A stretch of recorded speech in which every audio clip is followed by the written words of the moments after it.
Mute. Hello, y'all. All right, look. This is our first time doing this. Give us a quick hot minute. Let me just tell them. Make sure you mute your tab if you're going live on Instagram, though. Otherwise, we will Mute the hear tab. everything happening. Click the tab that it's in, and it should give you the option to mute it. All right. Hello, Okay. everyone, and welcome. Thankfully, it's a little short delay. Hey, it is Black Coffee and Grits. It is our New Year's Eve holiday party, and we are so excited to have you with us. Hey, LaShonda. All right, the folks are popping, and they've been waiting. I got a message from a certain somebody saying, I guess y'all on CP time, huh? You already know who that Always. was. So No. waiting in the wings. All right. Well, hello. I'll introduce myself. Hi, my name is Debbie Maisha, and I am the Sensual Energy Alchemist. I am a master life coach, a teacher of sacred sexuality, and my work revolves around connecting Black women to their freedom, to their sovereignty, and to their power through their sensuality and their pleasure. All right. Who is up next? I'll pop Hey, y'all. in. I'll pop in. I'm Dr. Jamesia, the nurse practitioner extraordinaire. I'm also your intermittent fasting and mindset coach, YouTube influencer, speaker, author, all the things. And I'm 1/5 of Black Coffee, Honey, and Grits. Happy New Year. Hey, y'all.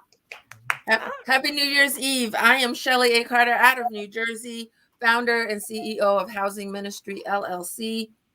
That means that I work with people to make home ownership attainable and sustainable. And if you play with me long enough, we're going to monetize that thing too. That's it for me. Who's taking next? I take it. I'm Carmel Jean-Francois. You know me. It's your girl, owner and founder of CFIT Coaching, working with folks who want to gain control over their health and nutrition. I'm here to encourage everybody to add more plants to your plate. And Happy New Year. Thanks for joining us. I'm going to throw it over to you, Jamika. Oh, look, I was gonna let Kathy ride out. Look, all right. So, hey everybody, I am Jamika Anderson. I am the life doula, the mental alchemist, guiding individuals on a transformational journey to build spiritual and mental fortitude. See, that's why she told you to mute it. Look, I was I was gonna click the buttons too, Dr. J. I see you live. I'm like, oh, let's click it. Okay, but anyway, y'all. I'm here to assist you to build confidence through clarity and, of course, to manifest your life. And manifestation is only about bringing clarity to you. So once you're clear, you can go ahead and move on, move forward. So I'm passing it over to you, Kathy. Hi, everybody. I'm Kathy Jean-Francois. I am an author, teacher. I have a blog called Kathy's Cross, a Depressive's Positive Perspective. And I use my experience with depression to create the inner conflict for my main character of my forthcoming novel, The Box, which I am finishing up work on, and I will be publishing this summer. Happy New Year, everybody. Happy New Year. All right, that is everybody's introduction. So, welcome. We are streaming. This is our first time doing this. We are streaming across YouTube, hopefully Instagram. Let me double check over here. We are. So, I hope y'all on Instagram can see us. We cannot see your comments on Instagram, though. So sorry. That's the one downside to this. But we are streaming across YouTube, Facebook, and Instagram, and some of our individual pages as well. We are so happy to have you here respectfully. So thank you so much for joining Black Coffee, Honey, and Grits. Now, normally we are on an app called Clubhouse where maybe we'll get into our story. I don't know. We haven't quite decided what we're doing today, but we just knew that we wanted to go live. Hello, I'm about to pour me a little something in my glass there. But we are going to have some hot coffee topics and some conversation today. Ladies, what are we talking about? Look, I was with you when you started to talk about our little journey. I think that's a great place to start because Let's start it we for the got to people who talk don't know. about we got to talk about where we going. Look, where we at and where we going and how we got here. All the good stuff. All right, well, let's talk about it. Let's tell the people who we are and how we met because some of them don't know us. Okay. Well, look, I can get us started. Look, just sit back, relax, get y'all, put y'all a little glass or something so y'all can tune into this great story of ours. This was this little, look, let me get my mic a little closer. There was this little app called Clubhouse. And all of us was on there at one point in time in different little rooms. I'm not gonna name any rooms because it don't matter no more, but we actually came together, and I must say, Dr. J and Maisha both were the main two, I believe, that came and was like, hey, we need to support each other. We need to build a group of women. We're all entrepreneurs. We all need, like a mastermind or, something to support each other in our journey. And then as we continue with the invitations and all that good stuff, it was like, why don't we just go and go live on Clubhouse and do exactly what we're doing here, but with other people? And then it transformed a little bit. Some people left, some people came back. It started out with a whole bunch of us, but over time, it was like we're not giving up. It's gonna be just right when the time is right, right? But we had again, we were all hosting different rooms. We were in different rooms, and in the rooms, of course, it's kind of like this, where you're just talking and having conversation. And ultimately, the five of us and then our lucky star, look, the ring on our finger, Kathy came. Um, and y'all could go into the little details. Look, I'm going to be the one to be like, oh yeah, don't forget. That's the way I want to do. So Well, I'll chime in on that. It's definitely interesting how we got from being a support group. There's this private chat. Let's get together and talk about what we want, where we're going, what we need, almost like an accountability group to hear. And I'm going to blame that on this one called Dr. Jamesia, because she said she sees us in a whole, she didn't put us on TV already, y'all. She's decided we are a show. We are a media event. Maisha has us as the place you want to be. Like everybody goes to the Hamptons and Martha's Vineyard every year. I am positive in 18 months or less, you will find it to be a mistake if you don't know where we are, because the events that are on the horizon are going to be there. So between Maisha's events and Dr. J having us booked doing TED Talks and sitting with Oprah in the garden, I'm just saying. But the vision was there. I kicked and screamed a little bit. I'm okay saying it because I'm like, I'm a mom and I'm a caregiver. I ain't got no time for this. But I pretty much didn't at a point. You ever feel like mom give you the look? The look. The look. She gave me the look. Like, I hear you talking, but they ain't got nothing to do with what I said. And here we are. So it's real women. We've got real lives. Hell, a minute before the show, I didn't have any kind of makeup on. Life happens. And here, for me, this group is about working through real life and presenting it in a way where everyone who's a part of our audience can realize that we can still thrive and grow through our obstacles, because are they really obstacles or is it just life happening? So we're teaching each other how to navigate through life. And that's where I'll back down. Oh, that was good. that was. Good, Shelley. My favorite part about this group is the fact that we encompass all of it. We are mind, body, soul, and spirit. We come together, and this is what we serve. We serve our, listen, we're here for humanity, but we love our Black women. And that's who we are here to support, encourage, lift up, teach, and learn from. And that's what I love about this group. And talk about people meeting each other through an app. Through an Crazy. app, folks. Crazy. Strangers, complete strangers. And we've come together since then and met in the flesh and broke bread and cried together and danced together and hugged and squeezed each other. And now we love on each other in a way that I never imagined. And that's what I love most about Black Coffee, Honey, and Grits. And that's what we've been able to establish and grow here. And we're still growing because we're what?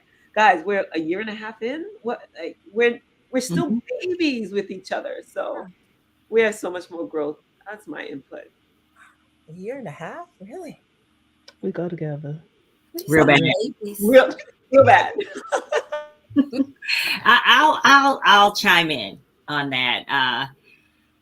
So Black Coffee, Honey, and Grits is a group of Black women, entrepreneurs, who are living really at the highest level possible. And we are sharing our lives with you and with each other. and we're a community. And we inspire, we uplift, we educate through our businesses, through our knowledge. Where one of us drops off, the other one picks up.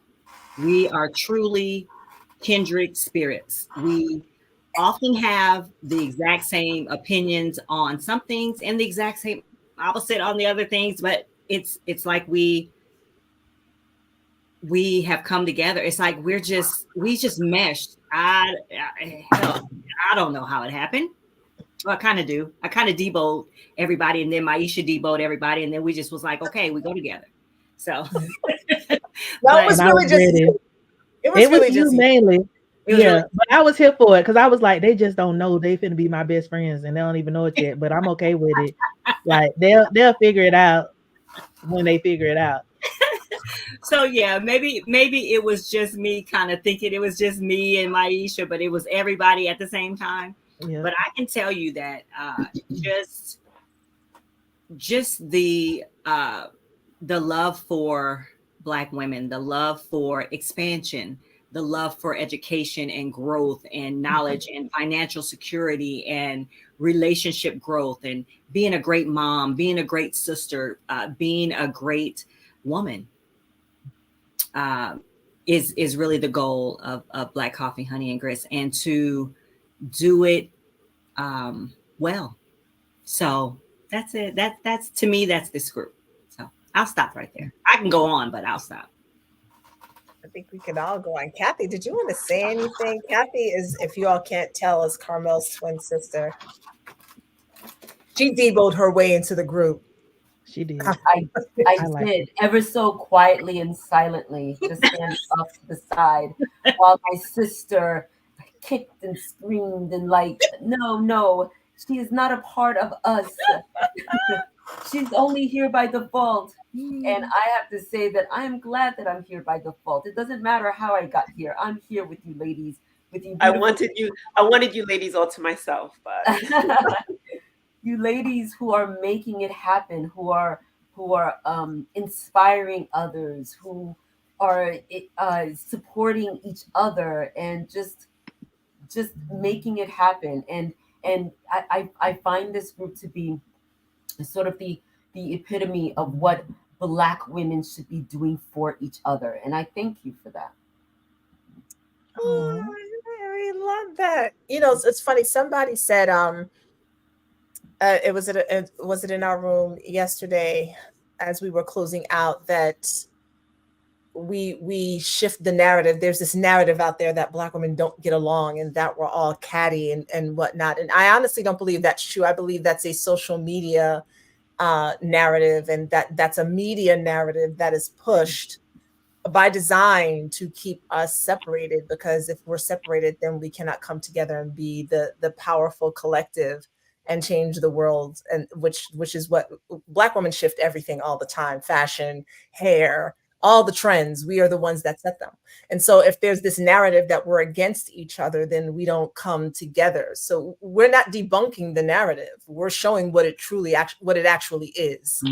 We're showing you the truth of how Black women are. So I just want to put that out there. But speaking of Black women and sisterhood, and I know we don't have a lot of, we didn't necessarily have any real topics planned, but we always let our conversation will start one place and it will end up another. And that's because that's how Black women talk. If you've ever been to a salon, the conversation goes in all kinds of different directions. And I was thinking about polyamory today, but maybe we'll talk about that another time. But when we talk about Black women coming together, one of the things that's really making the rounds right now is Taraji and The Color Purple, which I have not seen it yet. I don't know that I will, but I know Dr. Jamesia, you've seen the movie. I don't know if anybody else has. I think Jamika, you've seen the movie. Yeah, and talking about how she's not getting paid versus what other people are getting paid. But really quick, not really quick, we got time. Like, what was your take on the movie, especially when we're talking about Black women and sisterhood? I've heard there's a lot of mixed reviews around this movie. Just go see it. Okay. But more than that, Jamika Daggone, how did you like the film? I'm gonna let Dr. J go first. She's seen it first. Okay. I loved it. I absolutely loved the movie. The movie was nothing. Well, it was similar to the original, but it stood alone. It stood alone. And if you try to compare it, it's you don't want to do that. You want to go in with just fresh eyes to see the movie. I really loved the sisterhood that it showed in the movie. I love that. Um, Man, there was such love for each other. They stood together. They lifted each other up. They motivated each other. They stood in the gap for one another. When I was sitting there, I was so moved by how the characters were showing up, um, and the storyline of it all. And I thought that when you think about how our ancestors, the females, the matriarchs of our families, um, hold together a community, it was really showed in that movie. Like I said, I absolutely loved it. I loved the people who played the new characters. I loved all the cameos. I don't think I missed anything sitting there. And I was dead tired. I just came from New Jersey. I just came from Shelly's house from driving 6 hours, maybe 7 hours. And I was just engaged. And I absolutely loved it. And I cried, of course, but it was great. I loved it. That's all I have to say. Yeah. I thoroughly enjoyed it. I highly recommend you go see it. And again, I'm the same way Dr. J is saying it. Go see it with new eyes. Don't try to compare it to the old one. Understand that it is a musical, as well. And just enjoy it for what it is, and to know that it was a book first. I mean, know that there is a book. Um because I think, well, in my theater, people was like, what? This one in the other movie? They was loud, honey. I was like, somebody else was like, did you read the book? I was like, thank you. Yeah, so look, call and response. But it was really, really good. And what I shared on my stream earlier on Instagram was this movie. When it first came out, I think it was in 1985 or something like that, 85, 86, something, one of those, before I was born. Just throwing it out there. But it was something that, hey, I can't help y'all, don't Watch. don't make it what Okay. it ain't. Hey. Don't make it what it ain't. I'm just saying. Dang. So anyway, the original movie came out, and it was a staple in my household, and especially around the holidays, because we would all come together. And I remember being in my grandmother's house, in the old house, so kind of like that old wooden house that y'all seen in the movie. My grandmama stayed in an old wooden house, you know what I'm saying? But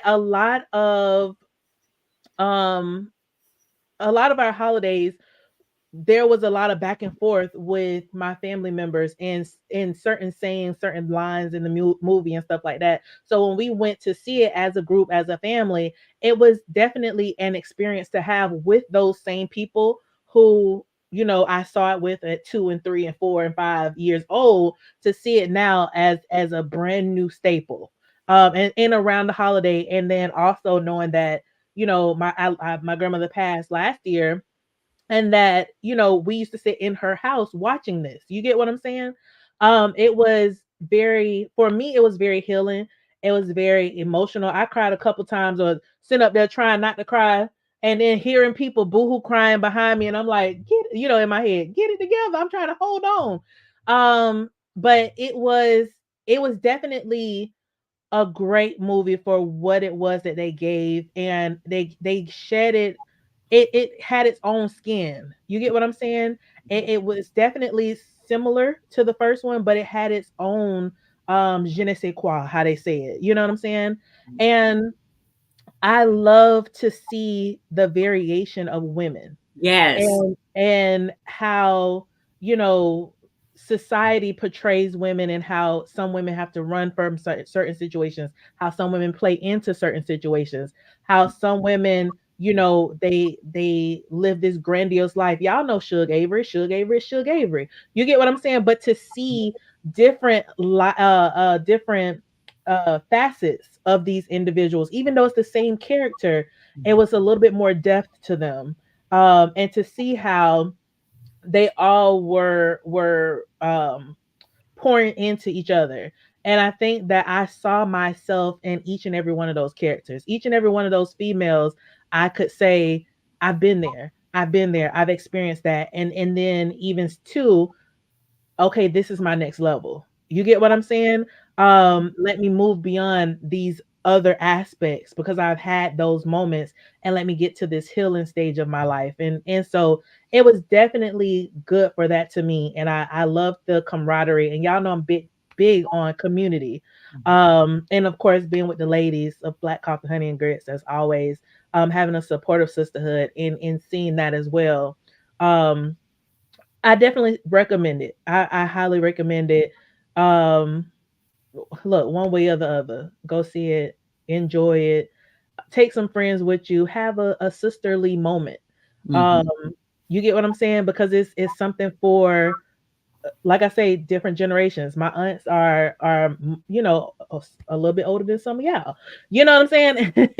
But we were all able to sit there and thoroughly enjoy it and learn some new songs. Hey, boom. I don't think I like how this age just keeps popping up with Jameek's So topic. That's disrespectful. fine.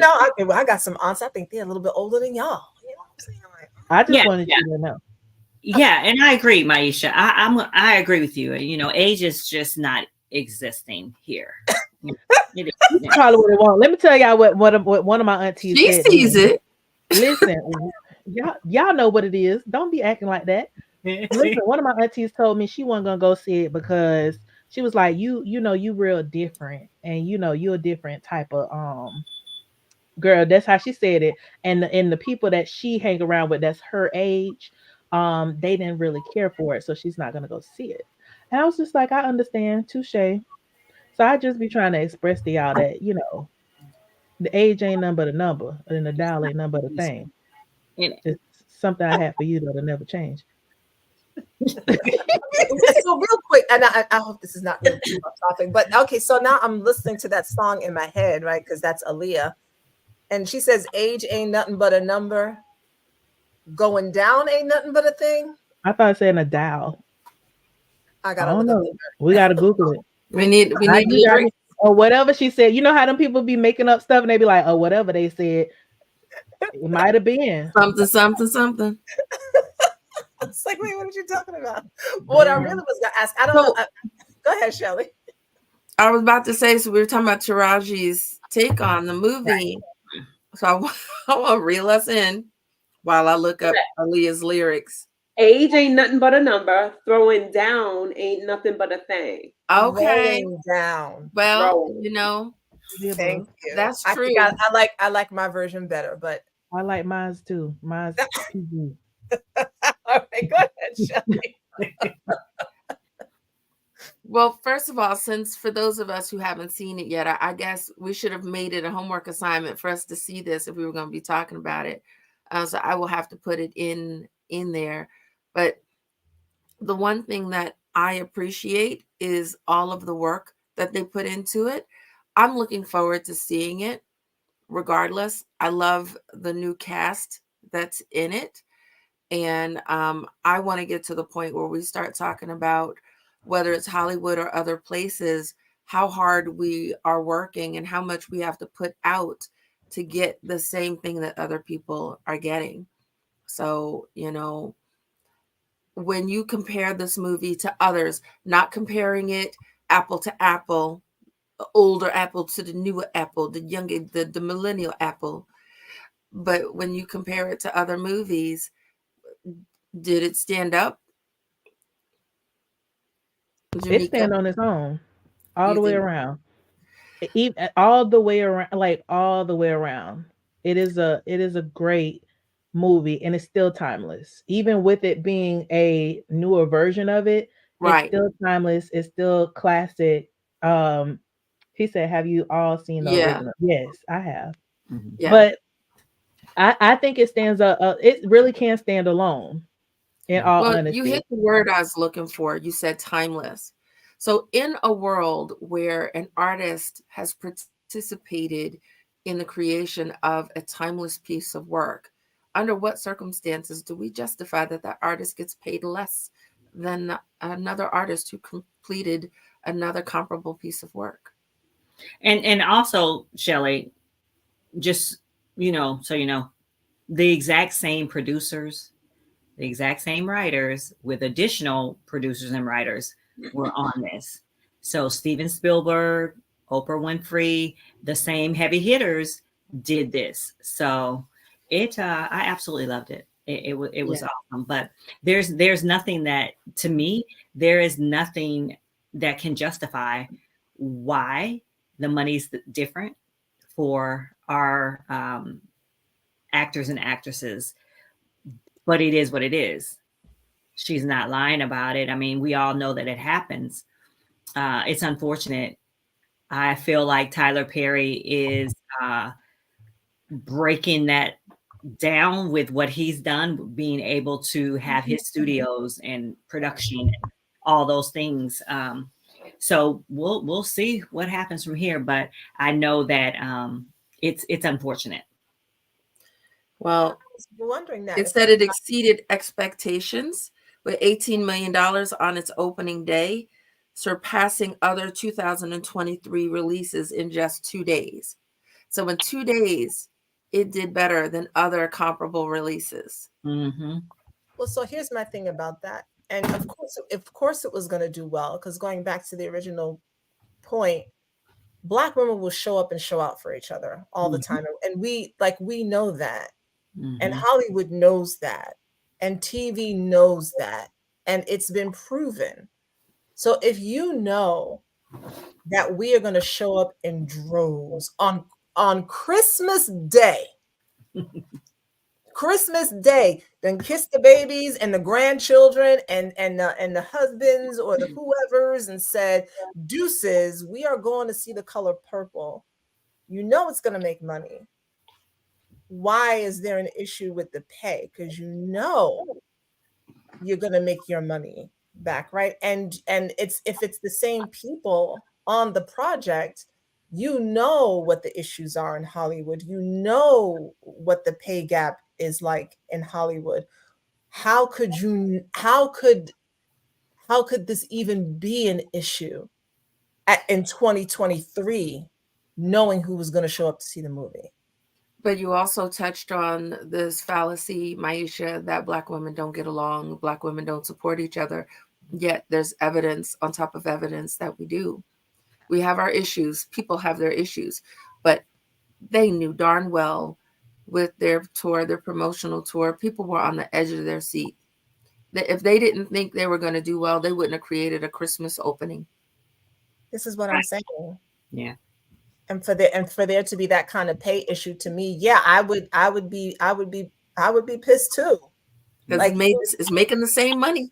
Right, like you already know what this is. You understand? And I'm glad she's bringing it up, because it's not just in Hollywood. Obviously, like this is a problem for Black women across the board, right? And of us not getting paid, putting in double, triple the work that others put in, and still not getting that same energetic return on what it is that we do.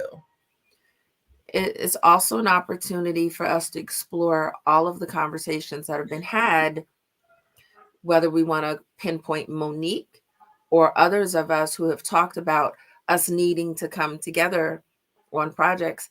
I know people, women, I love talking about real estate and money. I know women and men, people who have attempted to put together investment groups, say, let's come together, let's do it together. And they couldn't get it. Oh, that won't work. That's not possible. And then all of a sudden you see someone else doing it. And now all of a sudden people are gung ho. So we can also explore what's the teachable moment in this as well, because sometimes some of us are the town crier. We're brave enough to step up and say, something's not right. This is not right. There's something coming, or there's, whether it is a warning or an announcement, a revelation, and us being able to do better with listening to each other and trying to say, okay, well, wait, let me not just blow him or her off, but it's a her, right? It's a stage of her. Let's not blow her off. Well, explain yourself. What are you talking about now, Shelley? So all of that to me is in, whether you're talking about the production or the people in the production, what's coming out of it. There's so many discussions. So let's pick one. Do we want to talk about Taraji crying and now all of a sudden the people are going, oh, Monique was right. People are crucifying Steve. Um, People are saying Monique was right. And so it's okay when Taraji says it, but then not everyone's talking about all the fires and the PR team behind it. But so take a position. Who wants to step in? Well, Because I want to talk I got about lots both. to say. I want to talk about both actually. Number one is the whole thing about Monique being right. The first person to do it is always gonna get chastised. You know what I'm saying? The first person to step out, and it's in that's with anything. You get what I'm saying? When you're the lone ranger and you're not falling in line, you're you're pretty much irritating what's already there. And I was watching something where Monique was talking with Whoopi Goldberg, and she was like, "Well, this is what we do," and she was like, "No, that's why they couldn't do anything to me because contractually, I did what I was supposed to do." And that's the thing too, is that people have to make sure that they have their correct team. That's why I say let's do both, Yep. so that they make sure that they're covered on underneath that contract. If my contract is saying that we're gonna create this movie and you haven't, and this is what you're paying me for, then all that other stuff, we need to look at the contract again and we build in for me to go and promote the movie here, there, wherever. Because ultimately, you guys have funds for that, as far as, you know what I'm saying, as far as marketing and all of that, PR, whatever else. And so you need to pay me my worth, pay me in entirety. And I think a lot of people feel like you should be working for free. And of course, again, that's in But Oprah any doesn't. field. But Oprah doesn't. And that's what I'm saying. I'm not saying good, bad, or indifferent. I'm just saying What do you mean you Oprah see doesn't? that. Oprah Yeah, does Oprah not doesn't do work for free free. appearances. Oprah, Oprah wanted Monique to do something that Oprah herself would not do, Okay. and I have a problem with that. I'm gonna take a sip of something. Okay. See, And I agree though too that you shouldn't. I remember and I don't know who I was telling this story to, but I remember when I used to work at a grocery store, and ultimately I worked the cash register. Look, I was that girl.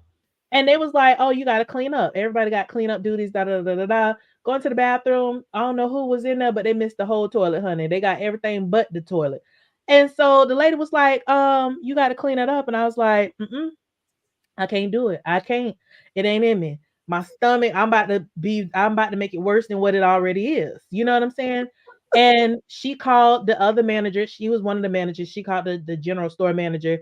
And I guess, well, later, come to find out, the lady walked with me. She took me to the back. She said, "I will never ask you to do something that I wouldn't do." And that's the difference between a boss and a leader. And I learned that early. And so she cleaned up half of it and she was like, "Just do the rest." And I was like, "Ooh, sis." I was like, "I don't know, but I'm because you did it. I guess I was like, because if not, I'm all right with that story I'm not because with it." But that's a but big to say deal. that the other manager ultimately had told her to fire me. She said if she doesn't go back in there, she doesn't clean it up, then fire her, let her go today. And the thing about it, and the lady told me later, she says, "You're a good worker." She was like, and I see the value within you, but everybody doesn't see everybody's value. Some people just want, it's just a bottom line. This is the number that we're giving you. And it's not even about what you've earned, what you've worked for, because if you look at a lot of those things that came to pass, she had to take singing lessons. You know what I'm saying? To learn how to do a lot of that stuff. Even Fantasia was like, I that character is a Mhm. heavy role. I Mhm. didn't want to do it again. You know what I'm saying? They had to take tap dancing lessons. Like Mm-hmm. all of these other things that came in, all of these other things that came into play. And so, and even with Taraji in later interviews, she even talked about it. You guys hear this big number, but this big number pays for this staff, this salary, all this stuff.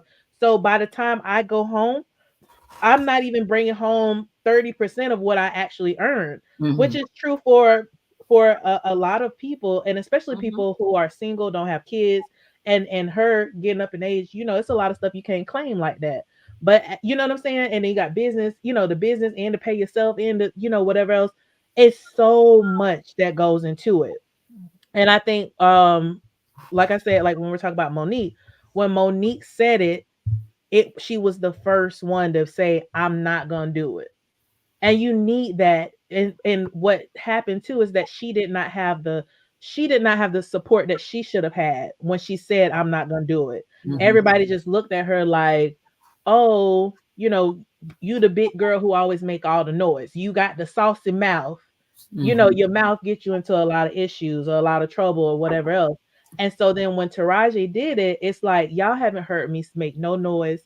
Y'all haven't heard me say da da da, but I've been complaining about pay. Mhm. But now I have a grander stage to now for you to see, like, I should have they should have worked harder for me. Even my team, with her saying she fired her team. When Mhm. I played Cookie Lion, they should have had plenty of stuff to Mhm. come behind me and support that character. That character was so big at that time. There's no reason why she shouldn't have had fashion deals, makeup, all of those things that go along with it. And Shelly, that's your lane. That's the mindset. The Olsen twins, by the time they were 21, were worth multiple millions of dollars, because while those two little twin girls were on the show to swapping out being the baby, it was two girls playing one character, but people knew they were twins, and they had dolls, clothing, complete set of merchandise. Their Mhm. parents pulled them in. One of the smartest women in entertainment is Queen Latifah. She's out here. They were clowning her. One, I'm interested. Two, I'm from New Jersey, and I'm not that many degrees away from her. When she bought a laundromat, everyone was like, oh, that's all you can afford? Laundromats make money. They are cash machines. She's out here buying little coffee shops and laundromats and taking her nickels and dimes and buying nickel and dime businesses that are paying her dollars consistently. But everyone is so busy wanting to be the star, wanting to shine, and their representation is short sighted. They're only interested in the short check. They don't get the extra money. So they don't consult with these people. They don't do media training. They don't talk to them about how to stay out of trouble. They talk to them about how to optimize the limelight, make as much money as you can where I get a cut. And if you take your cut and go invest in something that has nothing to do with me. So since it has nothing to do with me, I'm not going to tell you to be smart with your money. I only care about what I get a cut of. But these people who are out here losing their money and not getting other stuff, they are not being coached right. And it is running rampant. And after all these decades, you would think that people would learn. But that's what's kind of hot about social media right now. That's what's hot about us, because we can talk about where we win, we can talk about where we fail. That's why I left you a message before the show started. I don't want you to do what I did. You got people on your neck, tell them to get up off you. And these conversations, fine, Monique took the hit. So many actors before them took, Fannie Lou Hamer, all of these people, they paid their dues. And for me, to get us back here, it is our time to now take what we've learned, take our punches and share them, so that some next set of women, not about generation, but some next set of women who are on stage where they are ready to take a next leap. Because we are talking to people who are either ready to just give up and go be mediocre, which is not what they dream about, but they're about to put their dreams to the side. And all of what we're talking about, all of what Taraji is talking about, all of these women out here publicly expressing our frustrations is so valuable, because we are teaching other people what potholes to avoid. Because the potholes are there, but we're walking with our head up. We can't see them. I want to make sure that all of our conversations are helping people, like, hey, turn left, sis. You're about to go into a pothole. And you've got to know where it is time to make sure that, and I know I sound like I'm crazy, but you've got to know to reinvest in yourself. You just have to, because no one else is going to tell you what you can do. And there's just way too many people out there who are so set in their ways, who are so scared, who no one told them what they could become. So they don't even know how to tell you to become something, because they settled and they decided to stay where they are. So they want you to stay with them too. They don't want to be alone. But I'm sorry, you need to leave them. What do you do with your kids? Whether if you have a child, your child doesn't want to come, you say okay, and you start walking to the door. What does that child do? They start running behind. You're not going to leave me. These are adults. We got to leave them behind. We got to learn from the ones who are going to share the lessons and leave the ones who don't want to get it. They're either going to stay where they are, or they're going to run behind and say, no, you can't leave me. And that is on them. I'm walking forward. I'm going to stop talking. I think I Well, sound like there was Shelly, I feel like you had some things to get up over your chest there that didn't have she nothing to did. do with I'm glad. emojis, what I'm thinking. Look, she did. I'm glad. But I want to say two things to what Shelly was saying. One, um, I love the pothole image, right? Where it's like you can avoid it. Let me give you all this stuff so that you can avoid it. But it's also, we also know that there's so many different levels. Some people will avoid it, and some people maybe you're just there as a precaution so that they can slow down. Cause some people got to go through it. You know what I'm saying? They got to hit it, and it's I'd rather you hit it slower so you don't tear up all your car versus you speeding and act like you never seen it. You know what I'm saying? And I think that's why it's good to have accountability. But the other thing that I thought about while you were talking was even Fantasia. Fantasia was on a couple different interviews as well. And I think it was prior to the movie coming out, where she was just saying like people have this idea that just because you see people playing these roles on TV, like you see somebody that's being famous and they doing all the things, doesn't mean that that's really what they have. Like people have this idea that, oh well, you're a singer, you done this, you done that, you got plenty of money. And she was like, you don't know if I have more money than you right now in the bank or not. You don't know what is what. And she was like, I've just now gotten to the point where I'm having a bag. You know what I'm saying? Like I've just now gotten to this point, but I do all the things that you do. I'm still an average person. I'm still going out picking up my own groceries. I'm still cooking my own foods. I don't hire a chef. You know, I'm a regular person. And I think that that is a part of it that people also have to be awakened to, is Mhm. that although we see these things on TV and we see people who are, you know, playing it big, it's still a role, it's still a play. You know, these what are they called? The what is it? So no, I was gonna say social media. Like Real Housewives and all this other stuff. I can't Oh, the think about it. reality TV shows, Reality Reality. TV shows, right? And Ratchet there's TV. some reality to it, and a lot of it is very much so put together. Scripted. And when Mhm. these people get off of those TV shows, they go home and they got a house that look just like yours. It ain't that mansion that they purchased that they rented out for That 6 they're months renting to a for the year. show. Yeah. Right. Or it ain't, all those cars ain't theirs. And that's why you hear some rappers who be saying like that that Lamborghini you see me in, that's really mine. Or that, you know, Mercedes you see me in, that's I got two of those.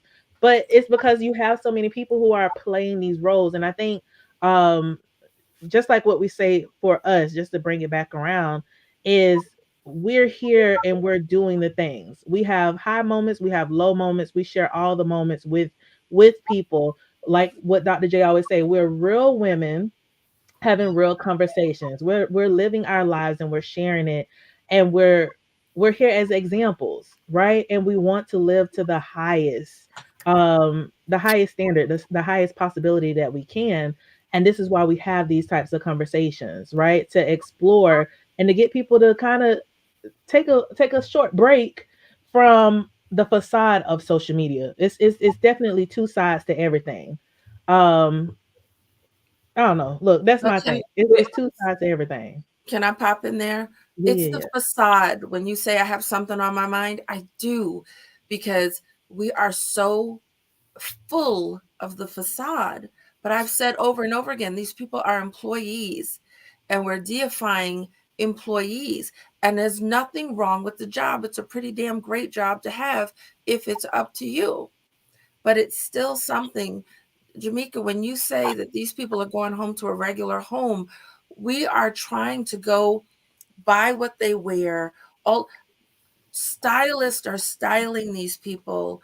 People are putting on a performance. It's all a show. It's all commercialism. With They're borrowed clothing. borrow clothes. And something the stylist is borrowing the clothes. They're wearing it for the show. And then how many times have we seen a comedic clip of somebody saying, "Oh, you stole the clothes"? That means that you were supposed to wear it for the show and then give it back. You weren't supposed to go home with it, bring us back the clothes. I've seen that in at least 3 or 4 different movies or TV shows. And I feel like most of us, we know that. We know that that's not really their reality. Like, we know No. that social media is not real, and yet we fall for it anyway. There's We something fall for it about anyway. it. We really It, do. it's incredible. I even feel like even when I was I studied interior design, and we were able to go into the different uh,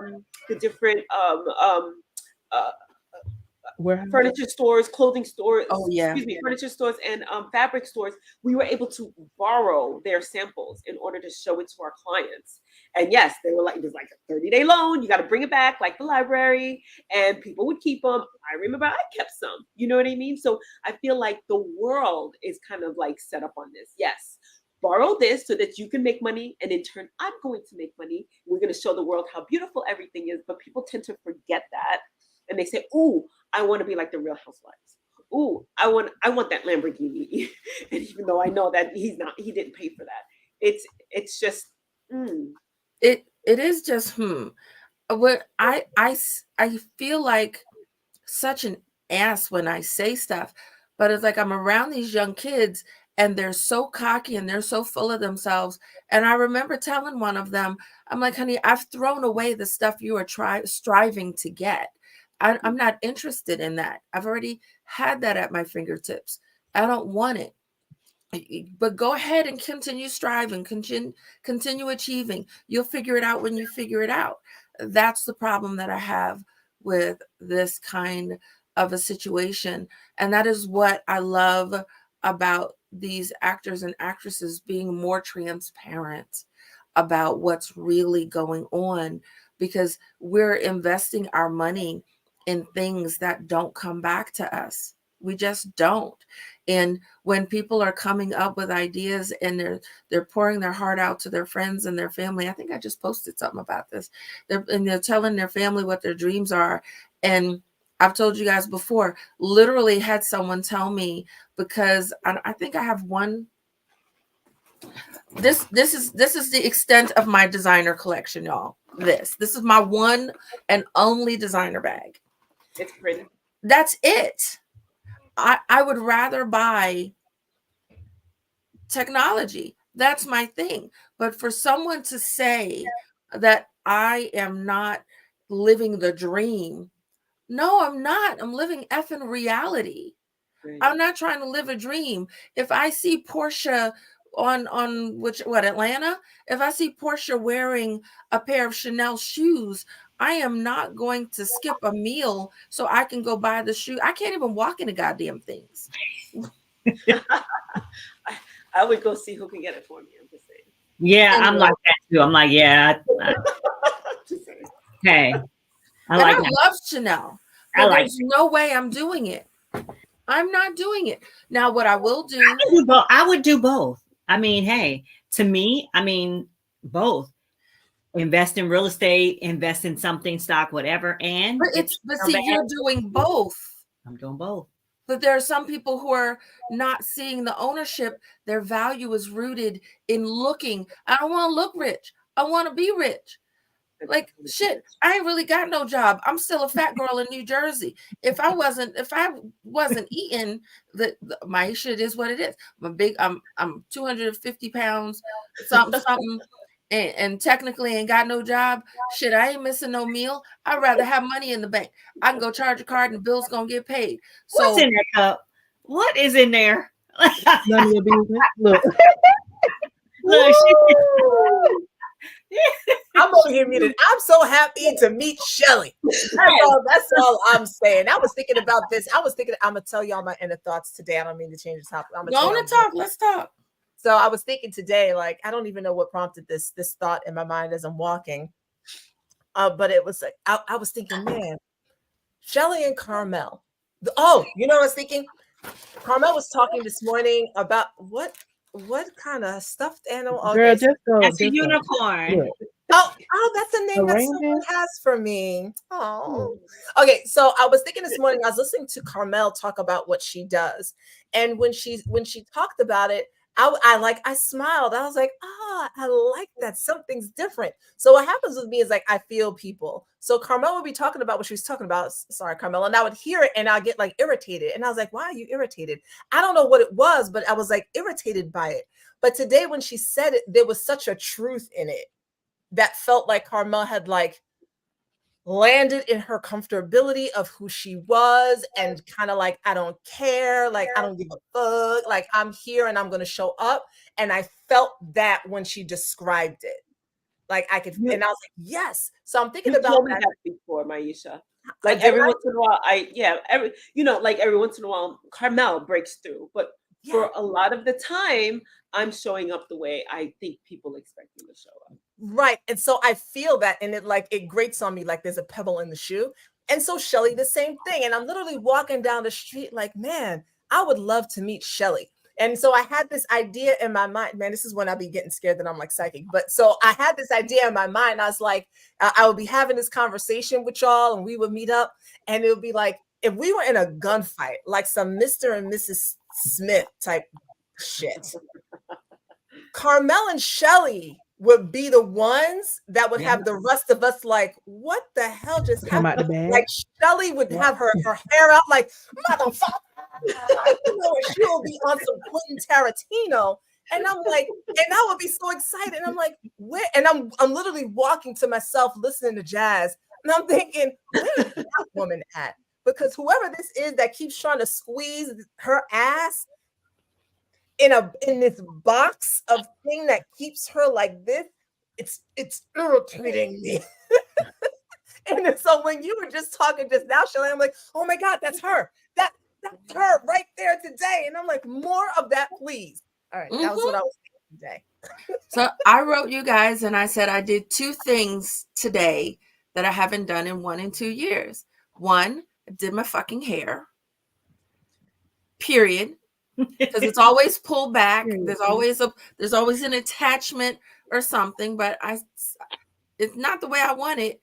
But I was like, oh, I'm gonna do my hair, and I'm talking to you guys from my office. This is important in the sense of Black Coffee, Honey, and Grits, and not Shelly. It's important for Shelly, but it's a Black Coffee and Honey and Grits thing because I have been busy being available to everyone else. When I'm here in my office, no one can get to me. Now, I had to mute myself for a minute because there's a window there. The mirror is on, you guys. So to my left, there's a window. My little boy was outside banging on the window. He couldn't get to me in the house. So he went outside to bang on the window. And I kept my eye on the screen. I'm like, I don't hear you.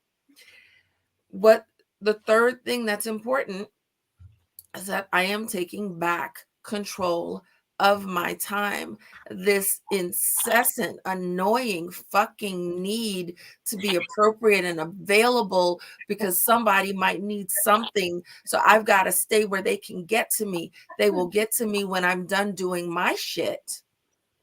Because if I don't do my shit, they can't have the shit they want. So grow the fuck up and take a minute. I'm going to take a minute. I'm going to work for an hour today. I'm going to work for 2 hours today. When I come out of my office, if you need coffee, ice, or water, roll, walk, crawl your ass in the kitchen and get it yourself.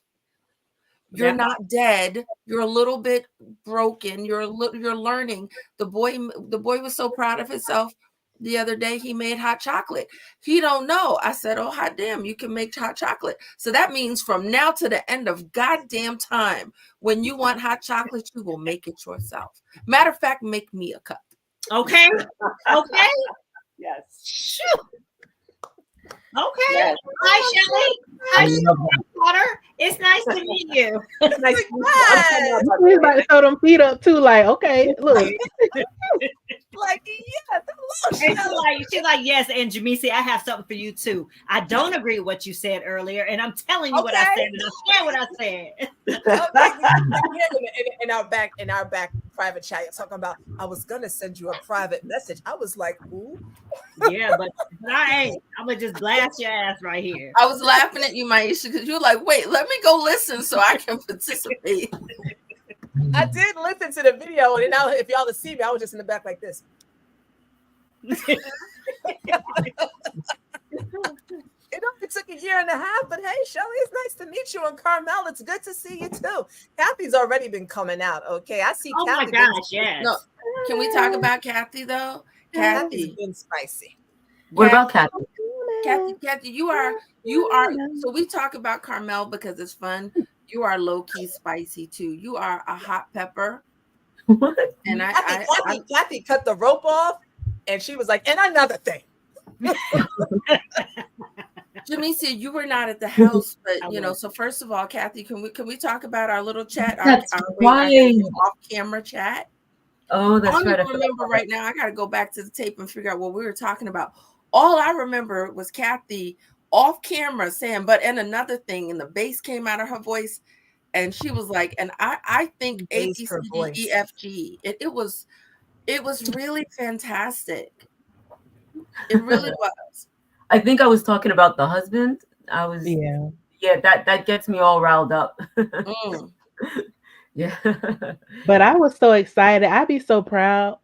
It's like a proud little mama over here. I just be like, yes. You know look what's at the growth. You know what I notice about myself is when I'm around a group of people, even people that I'm very close with, I tend to be really quiet, and I sort of observe and I just listen, and when something really strikes me, something really gets to me, that's when I just sort of come out, and I have and I get like that in good times and in bad times. Like if I were in an argument, all of a sudden I like I come out like, and people like, why are you screaming? But I think I just get out of my shell. I'm mostly an observer, and I think that's the writer in me. I observe people, and I observe mannerisms and the things people say and do, and then every once in a while I'll just come out and just get all real about it without feeling self-conscious, because I constantly feel self-conscious, like in every little thing that I do, everywhere that I am. So yeah. So that's it. And let the right song come on. Let the right Mary J. Blige song come out, and she'll break out into dance too. So real love. I love that. Okay. Real love. Anywhere I'm at, if I'm even crying, I'm sad, depressed, real love comes on. Oh, I don't know. Something gets me. Oh, I don't know. So can we note next gathering, wherever that is, keep that on the playlist? Absolutely. Sure. Absolutely, that's on there. We're going to continue this, but it is interesting that this all still ties back around to the first thing that we were talking about, right? Because it goes back to this idea that as especially as Black women in particular, we feel this need to have these masks on, to play this role in order to be acceptable. Like, don't be too ... fill in the blank. We've kind of talked about this, but even when you look at, like, I was listening to you all talk about the difference between when Monique was talking about it. Oh, well, here's the fat, Black, loud woman making a ruckus and a noise, being, hands on hips, being all disagreeable and not being grateful for the opportunities that she's had. She should just really be grateful that she even got any roles in the first place. But here's now Taraji saying the same thing, considered probably a little more demure, even though she plays these characters, she's a little bit more liked. And it's like, oh no, same thing, same message, but still playing into these same tropes and stereotypes that we have. And here's Taraji saying, I've been quiet. I've tried to play the game the way you all have said to play it, and I'm done and I'm over it at this point. Give me motherfucking money.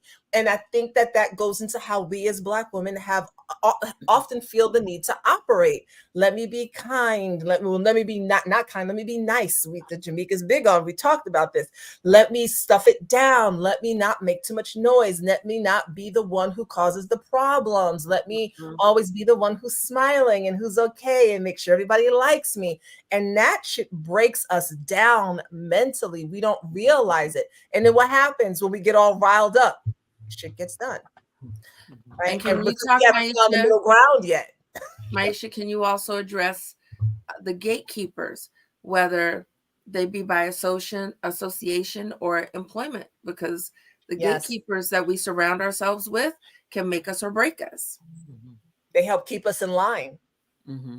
Right? Help make sure that we don't, our mothers, our grandmothers, our aunties, well-meaning. Some of the men in our life, hey, be nice. Hey. I'll time travel for a minute and I'll be brief. But I was doing around the Rock the Bells time when LL Cool J was working with the DNC on helping people get to vote. Ma'am? Off screen. Go ahead, Shelly. I will be so quick. I did an event for him and I did short of just begging and crying and holding people on the ankle. Please come to the event. And I got a few people, it came together, but it could have been better. But when I tell you, I just got used to being no. I'm gonna let me call these people. I know they're gonna say no. Oh, okay. Like just no. After it was done and I pulled it off by like a half of a hair on fuse, literally getting phone calls and messages. Why didn't you invite me? Why didn't you?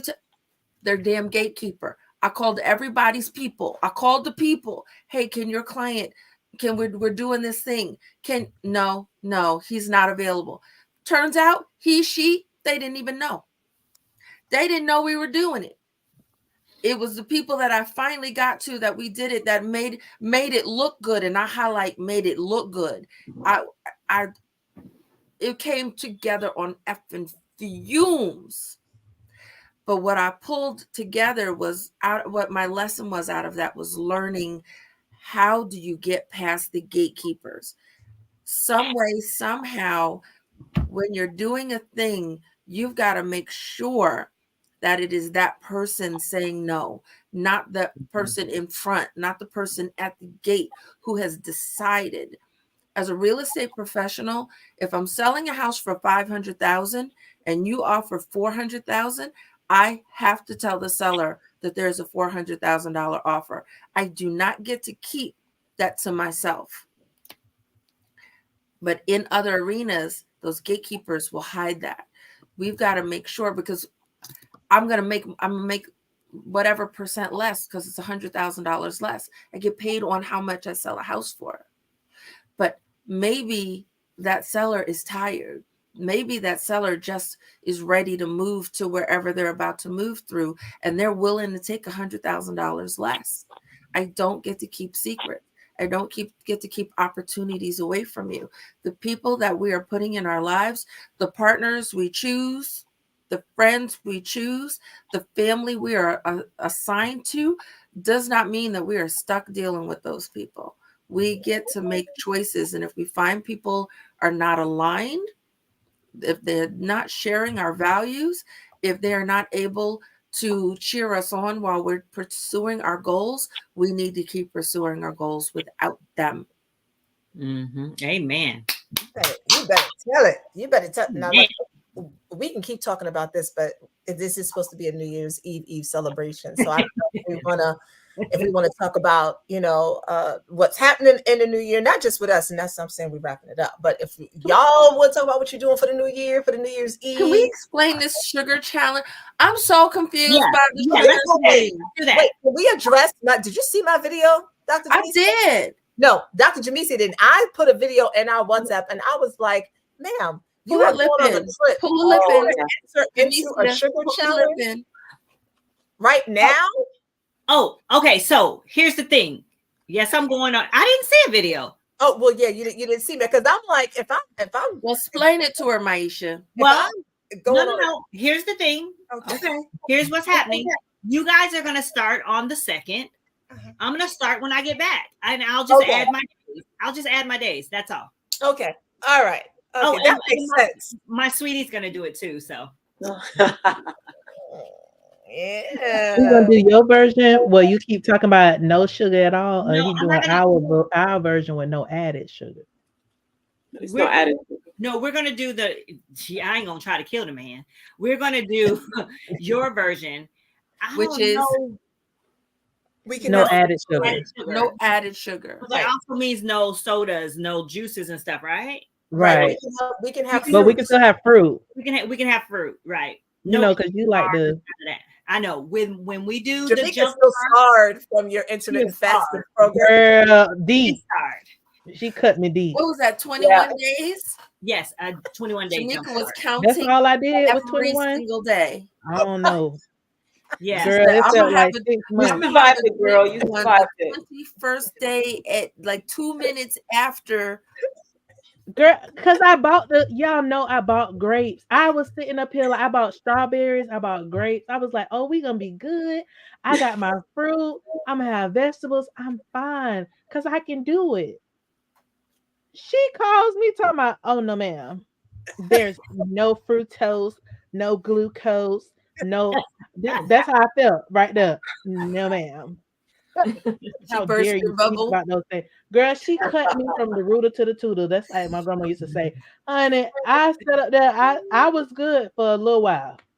But after day 3 to 7, whatever else, I was All right. struggling. I was struggling because then you can't, I ain't had nothing crunchy, no chips, like, You was eating girl, seaweed, right?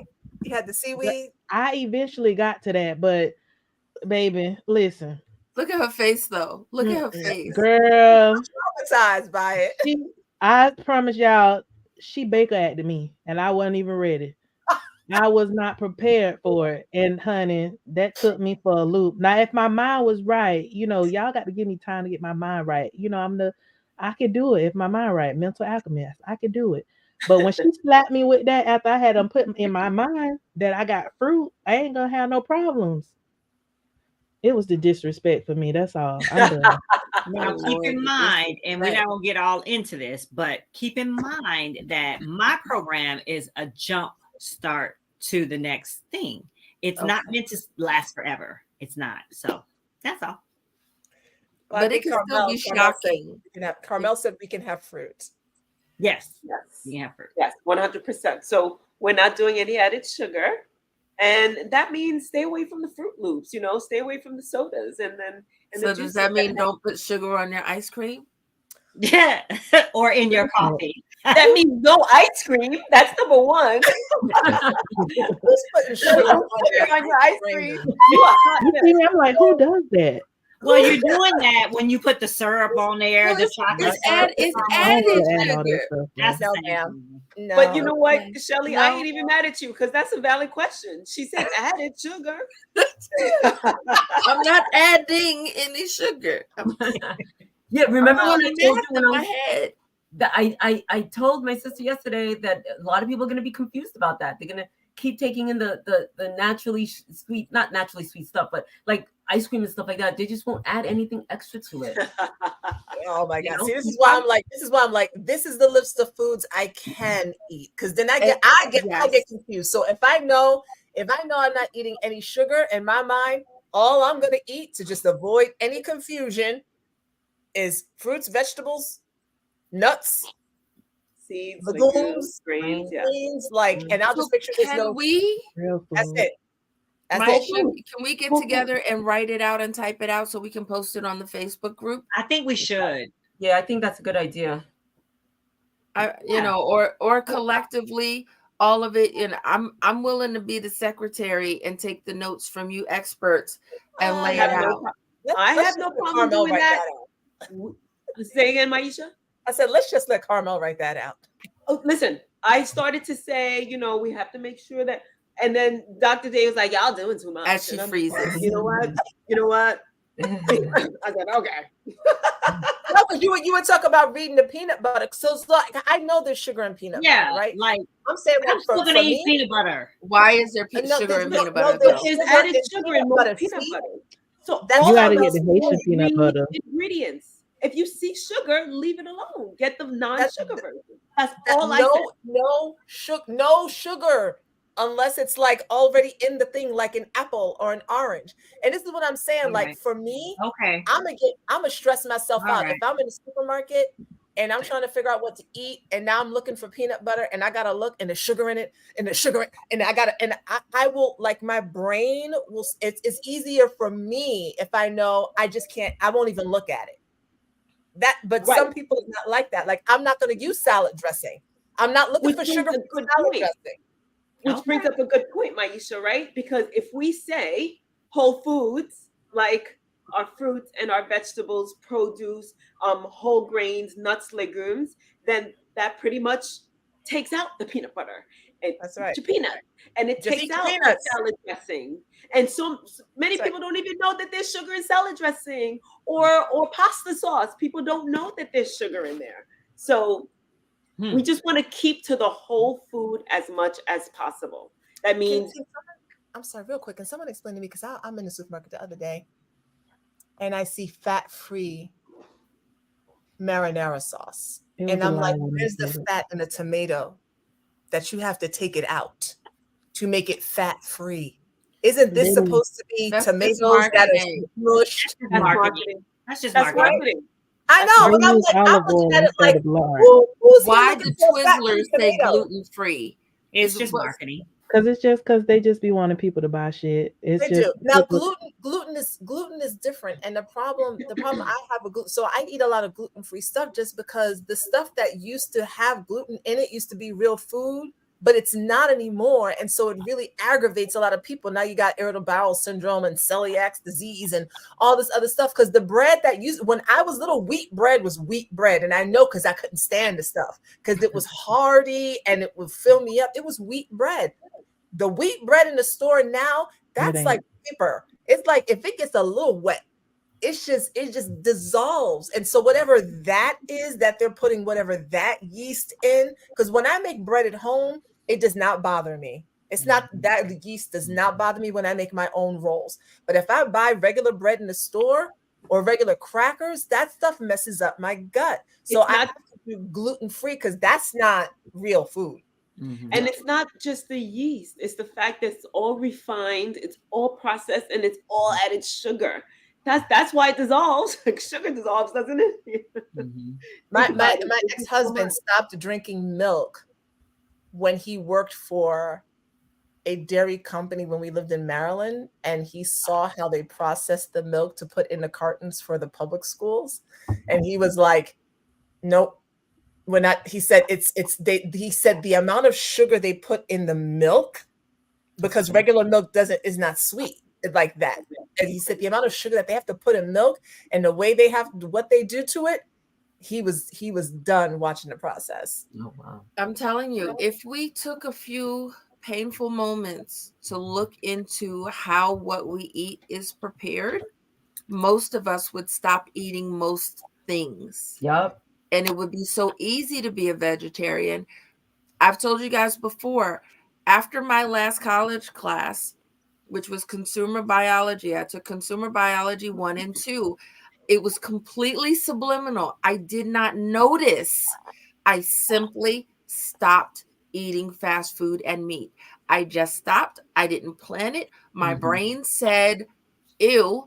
And I had no craving, no desire. It was at least 6 months. And my mother sent me to Burger King and asked me something about the menu because I was personally keeping Burger King in business. And all of a sudden it's like, why? Because part of my science class, because it was science, consumer biology, but it was science. We were doing the chemical makeup of what was in the burger. We were breaking down the foods. Literally, my homework was to go to Burger King, go to McDonald's, buy the food, and bring it into the lab and break it down. And after doing that, I didn't want to eat that crap. Mm, It's like, mm. ugh. I didn't eat meat and I didn't eat fast food for months on end. I feel like everyone should be forced. It's like I feel like every man should have a period in his life where he's a woman. It happened.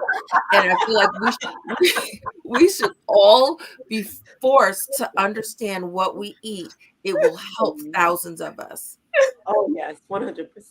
Well, I think if you want to be a meat eater, I think you should be forced to hunt. I think if you are determined Right. to eat that much meat as is provided, you should know what it is to actually kill an animal and at least have reverence for the thing. If Yeah. you're as opposed to like it happening someplace else and then you Then eat it. it shows up on your plate. Yeah, like it just came from some. And let me tell you something. In Harlem, there are three new chicken spots Mm. opening on 125th Street. Three, and I'm like, where are these? There are already there's already at least 5 spots to get chicken from that are a name, not counting the little bodega places. And I'm Wow. always like, where are they getting all these chickens from? Listen, Feed all of these people. Like, listen, the government makes sure that the chickens are being provided. That's all. Yeah, like this can't be all real chickens now because chickens don't grow that fast. And I'm just like, you know how much people eat chicken? And then I thought about, I don't know how many of y'all saw They Cloned Tyrone. I just think about that.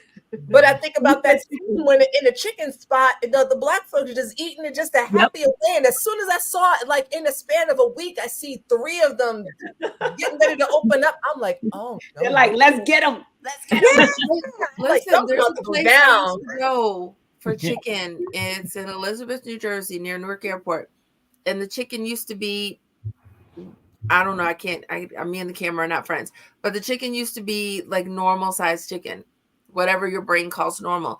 And then chicken got smaller.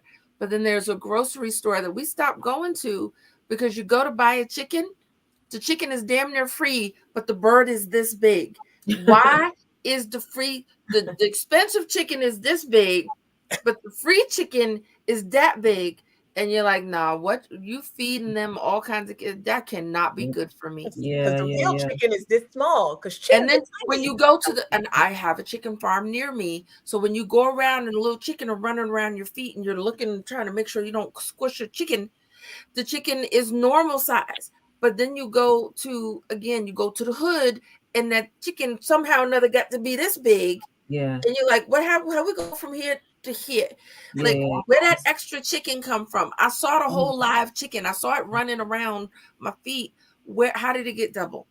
And people don't actually know what real animals look like, though. That's the thing. So they don't realize that the chicken that they're getting from the Chinese food spot, that's not a real, like, that's chickens. Regular chickens don't grow. Like, in order for a chicken to have a wing that big, the chicken has to be bigger, otherwise it's gonna fall over, right? And so people don't actually look. They don't get to see real animals to see what it actually even looks like to even do what you did, Shelly.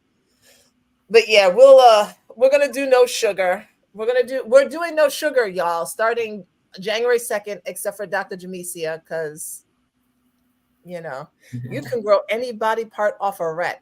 Oh, don't. Ew. See, that's information that's useful, and I will never forget. What did I miss? Oh, somebody said you can grow any body part off of a rat. That's ew.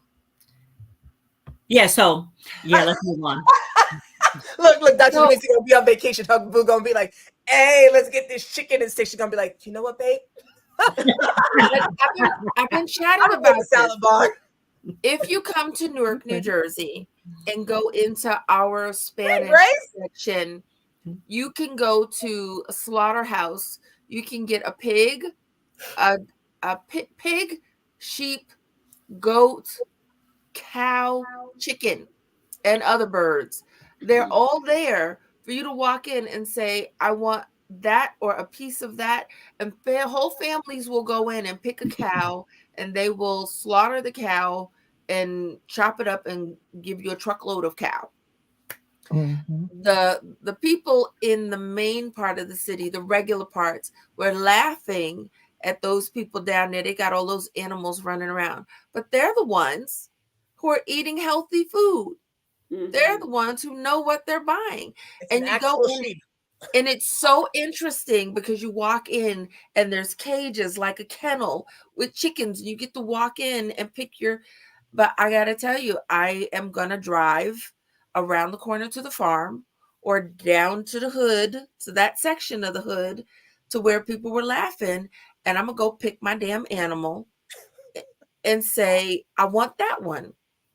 And I never thought I would be, and it has taken me to get this freaking old to understand, to get past the norms, that what is normal is to eat what God created, to eat the organic food. Maisha, y'all, Maisha took me, where the hell did we go? Did we go to Wegmans? Oh, Yes. yes. We went to Wegmans. I want to make sure I said the name right. I never really like Whole Foods, but I like Wegmans. It's got a little section off to the side. I didn't do it yet. I'm doing it tomorrow, Maisha. I'm taking my boy Wow. to the supermarket for the mom-son date, because they've got the section where we can go down, and they've got the little food court. The whole supermarket's got a food court. I'm used to going to the ghetto shops and to ShopRite in New Jersey, which is you go, you buy something that's full of something. I'm going to go sit and have food, and then we're going to go and we're going to get some organic, some well thought out food. And I'm going to turn going to the supermarket now into an event with my child where I get to teach him what we should be eating. Yes, Carmel, there will be more plants on his plate. I finally figured out that the boy likes collard greens. I, I, I, Yes. girl, the boy likes collard greens.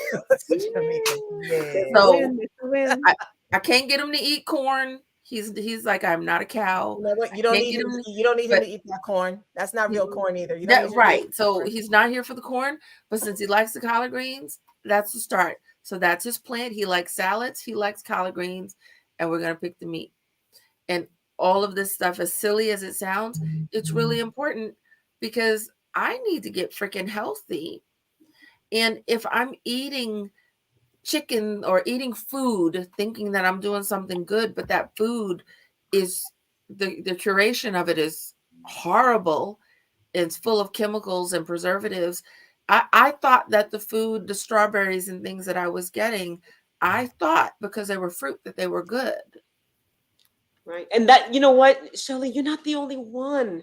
And the whole marketing industry, food industry, that's what they do to lure us in. And that's why when it says, what was that Maisha said that you said, why does it have fat free on it? Isn't put tomato sauce. Yeah.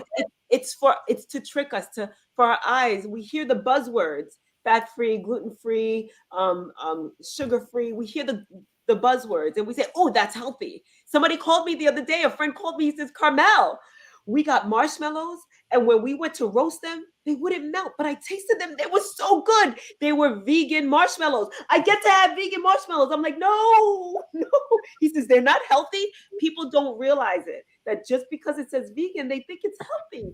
Vegan doesn't mean healthy. That But he means it's got worse. so excited because he was like, "Oh, it was so good because it was so sweet." That's because all it was sugar, my friend. That's why. That's why it wasn't It's melting. worse. Go and get the regular fluff and go and get your little pig in you and That's call what it I a day. told him. I was just like, "Go But get the regular stuff. Don't eat that stuff. If you want to be vegan, do it all the way. I'll teach you how to be whole food, plant based." But I'm just saying. But I got to go, guys. I gotta go. I want to say Happy New Year to everybody that's watching. Listen, how Carmel? Carmel didn't get dressed for us. She got dressed for whatever she's doing after clearly, us. No, Whoever. I actually got dressed for us because I'm changing, and then I have to go. I'm going to a Kwanzaa party. I'm not going like this because we're doing it. Oh yes. I'm That going Oh, sounds to you a can awesome. go like, Kwanzaa oh, okay, yeah, yeah. We did that last Okay. night. Yeah. Yeah, We didn't talk about Kwanzaa. We didn't. We normally do in the room. Maisha normally has a room that she does, but we didn't this Yeah, year. last year you had a really nice room. It was a good one. yeah. We did a Kwanzaa Kathy going celebration with last night in honor of my mom. So that was Mhm. yes. Well, we're wrapping up. I forgot what day it is today. Oh, it's Nia Purpose. That's what today is. Purpose. Yeah. Okay. But Yeah. since we are gonna wrap up, y'all, since Carmel has to go, what did y'all want to talk about? Our wins for 2023 and what we have coming in 2024? No, we're gonna hold Carmel hostage because if you say Nia is purpose, Yes. then the purpose, our wins, our purpose, our plans, what are we doing? I want to stay in the Kwanzaa mindset. So Shelly running the show today. Well, go. Hey, you start. We'll follow you. So for me, the purpose of the days ahead are to set a new stage for myself, to be transparent and make sure that I am performing at my highest level and encouraging other people to do the same, and not by living in any shadows. If I stumble, then I stumble. But maybe someone will either find the kindness to encourage me to move forward, and someone else will say, ooh, that pothole that I was talking about, there's a pothole there. Let me make sure Shelly stumbled at step 22. Let me make sure that I juke to the left at step 22 because there's a pothole there. So that's my purpose moving forward, is to just live in the abundance and be the fucking beast that I was put on the planet to That's be. right. Woohoo. Go, Carmel, because I know you have to go. My purpose, now that we're bringing it up, and as you were speaking, Shelly, I felt it, is to live in my purpose. And I feel like I'm here to serve, to share knowledge, to inspire and motivate. And I feel at my best and at my fullest when I do that. And sometimes it comes in the form of being silly. Sometimes it comes in the form of me ranting about hopefully plant-based lifestyles. And but I know that's where I'm at my most happiest. And I really feel like this year I'm gonna slip into that a little bit more. Like I I feel the growth and it's continually happening. And this year I'm just gonna settle and thrive there. That's it. Who else? Can I go next since I'm gonna go to this party with my sister? Yes. So my purpose, I feel that I need to speak out more, speak my truth more, because I feel that I may be able to reach other people who may need to hear my message. That's it. Okay.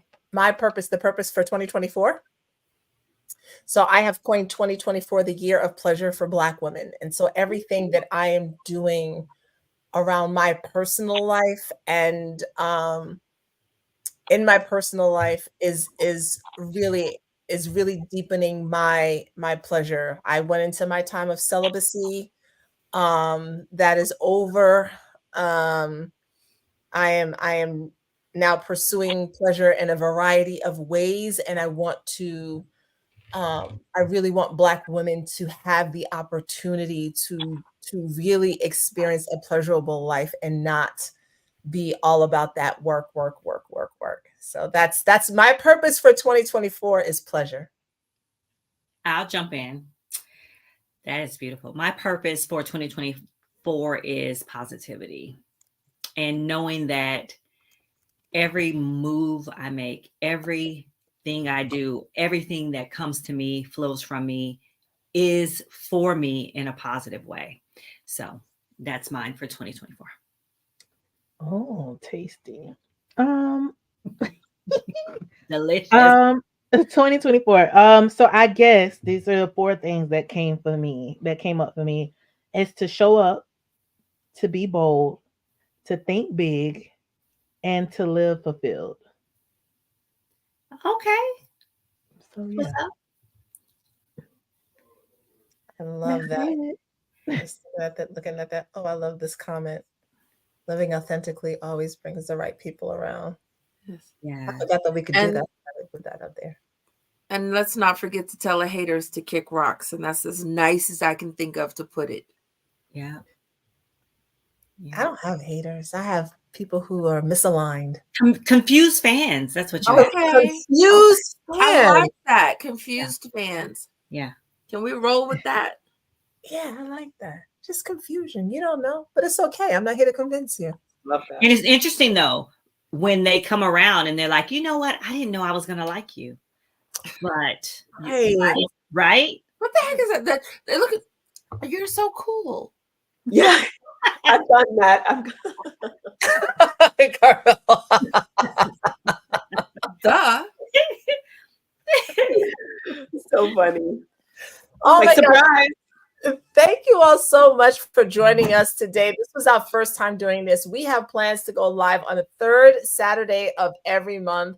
We'll definitely be live on Facebook and YouTube, Instagram. We'll see how this works out for you all, especially with StreamYard. But we plan on going live the third Saturday of every month, I think about 4 p.m. Eastern. So you'll be able to catch our show here. Please go to our website so that you can sign up. Be on our mailing list, stay in touch with us and know what we're doing. First up is our No Sugar Challenge.